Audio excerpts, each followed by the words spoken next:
Today we are going to discuss about transportation of plants substances in plants. Okay, as we read in human beings, and later we will discuss further about it. So now in chapter first, you learn that plants take water and minerals nutrients from the soil through the roots and transport it to the leaves. Okay, you all know that it is very easy. The leaves prepare food for the plant using water and carbon dioxide during photosynthesis. You also learned in chapter 10 that food is source of energy and overall cell of an organism get energy by the breakdown of glucose. Okay, the cells use this energy to carry out vital activities of life. Therefore, food must be available to every cell of an organism. Have you ever wondered how water and nutrients absorbed by roots are transported to leaves? How is food prepared by the leaves carried to the parts which cannot make food? Okay, so now we will go in detail about these things. So first, we know that how transport of water and minerals take place. So if you see, plants absorb water and minerals by the roots. The roots have root hair, as you see here. Okay, this is the structure of a root, and you see here a root hair found.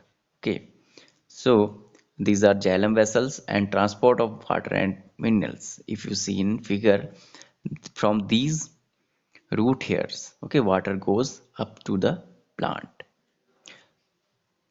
Well, Puzo is right. Plants have pipe-like. Okay, now you have to discuss about it further. The root hair increase the surface. So, what are the function of these root hairs? These increase the surface area of the root for the absorption of water and minerals nutrients dissolved in water. The root hair is in contact with the water present between the soil particles. Okay, as you see in figure also on your book also you can see. Okay, can you guess how water moves from the root to the leaves? What kind of transport system is present in plant? Okay, now we understand it. So Buzo thinks that plants may have pipes to transport water to the entire plant, like we have in our homes for the supply of water. Okay, as you recall, you said that supply is in your home through these pipes or through these taps. So same that Buzo was right. Okay, so he said that uh, plants have pipe-like vessels to transport water and nutrients from the soil. The vessels are made of special cells, forming the vascular tissue. Okay, so these vessels are known as vascular tissue. A tissue is a group of cells that perform specialized function in an organism. You already know it. Okay, about tissue, the vascular tissue, then vascular tissue is formed, okay, or its function is to transport the water and nutrients in the plants is called the xylem. So xylem, okay, is the vascular tissue which is responsible for the transport of water and nutrients in the plants, as you see in figure also. Okay,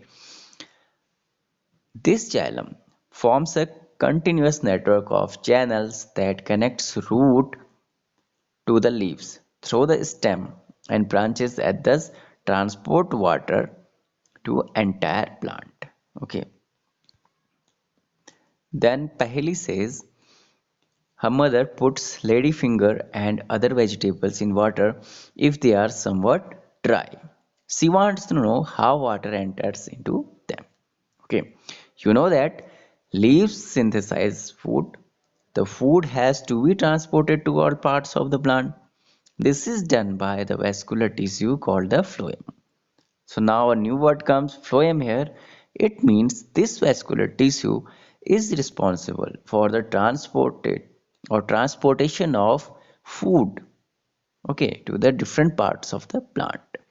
Thus, xylem and phloem transport substances in plants. Now, activity for you all that we would require a glass tumbler, water, red ink, a tender herb like balsam. Tender, you already know this type of okay climbing up and a blade for this activity. Okay, this is a very easy activity you can also do in your home. Pour water to fill 1/3 of the tumbler and a few drops of red ink to the water. Cut the base of the stem of the herb and place it in the glass as shown figure 11.a. Okay, you have to observe it in next day. So like this, stem poured in colored water. Okay, then water moves up in the stem. If you see the observation, okay, now what observation we have to take that does any part of the herb appear red? If yes, how do you think the color reached here?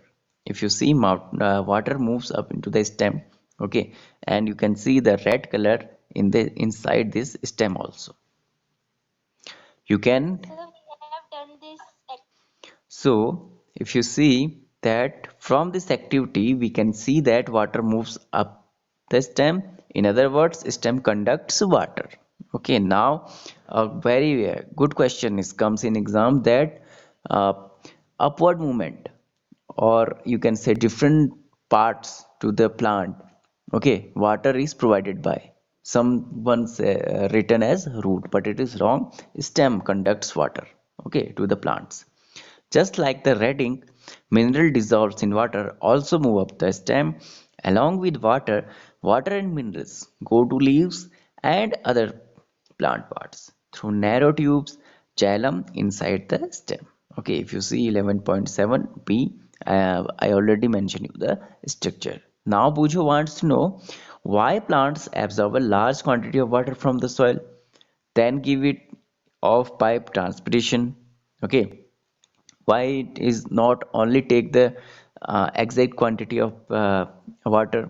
So in class 6 you have learned that plant release a lot of water by the process of transpiration. Plants absorb mineral nutrients and water from the soil. Not all the water absorbed it, okay, utilized by the plant. So the water evaporates through the stomata present on the surface of the leaves. All students understand about the stomata? So yes. Okay. So by the process of transpiration, you can actually say that these stomata are the sites of transpiration and exchange of gases in plants. The evaporation of water from leaves generates a suction pull. Okay, the same that you produce when you suck water through a straw. Okay, which can pull water to create heights in the